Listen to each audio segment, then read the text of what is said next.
Welcome back to the Butterfly Season podcast, guys. Today, I want to talk about self-care in a different way. We know self-care is a buzzword, and we see a lot of people perform their own self-care probably online. We see the cold plunges, the meditations, breath work, hot yoga, you name it, okay?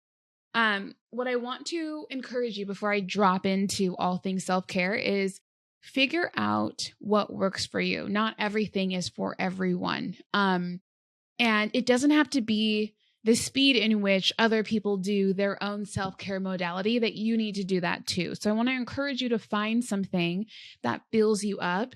And the way you find that is you take action on the thing, feel how your body is feeling in that state, and then figure out how much you need to continuously recreate that state of feeling good, filled up, fulfilled. Okay.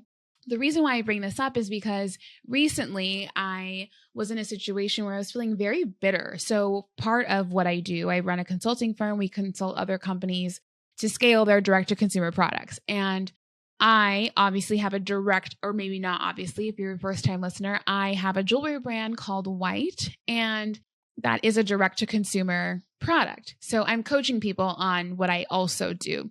And there was a period of a few weeks where I was feeling so bitter and so resentful after a full day of work. And what I realized was that it's because I'm not taking the same action that I'm encouraging other people to take while we're chatting. So I'm like, okay, I know enough about myself now that when I'm bitter, I'm not in alignment. I learned a lot about that through human design, which I particularly really love. So now I can recognize, okay, if I'm bitter, let's explore where are these feelings coming from? What are the feelings trying to tell me? How can I not sit in this anymore? What action can I take to get out of feeling bitter? And what I realized was that when I'm in that reactive bitter state, it's because I am in survival mode. And when I'm in survival mode, it's because I'm depleted. And because when I'm depleted, I'm not doing the things that I need to fill me up.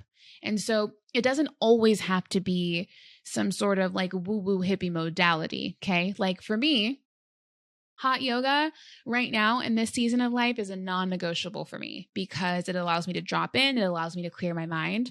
Now, without eating the frog in the morning, if you haven't listened to that episode, it's called Eat the Frog. Without doing the hard thing in the morning, doing the thing that I might dread first thing in the morning, answering emails, getting ahead of everything at 5-ish, allows me to fully drop in to fill my cup up, my level of self-care that I need, the woo-woo hippie one, which is hot yoga.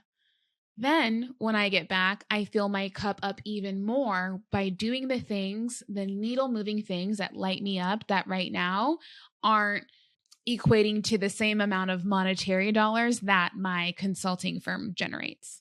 So it's my passion stuff, my passion projects, my business babies. Whxte is a business baby. Butterfly Season is a business baby. I love them so much, and pouring into them really just lights me up. So I do that. And that's now at that point, my cup is running over. I feel good. I feel great. I've done the spiritual stuff. I've done the physical stuff. I've done the hard stuff, and I've done the stuff that lights me up all before noon.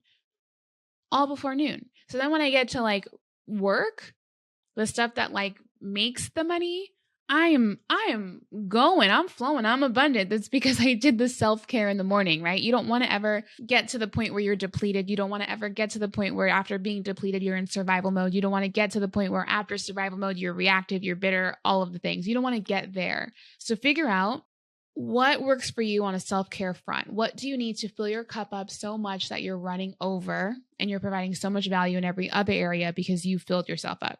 Okay. Ask yourself that question. Tell me what you come up with. If you found value in this episode, share it with a friend, share it online, tag me in it. I would love to hear from you guys. It's literally, I know I say this all the time, but I promise you it's my favorite thing to talk butterfly season with everyone. So until next time.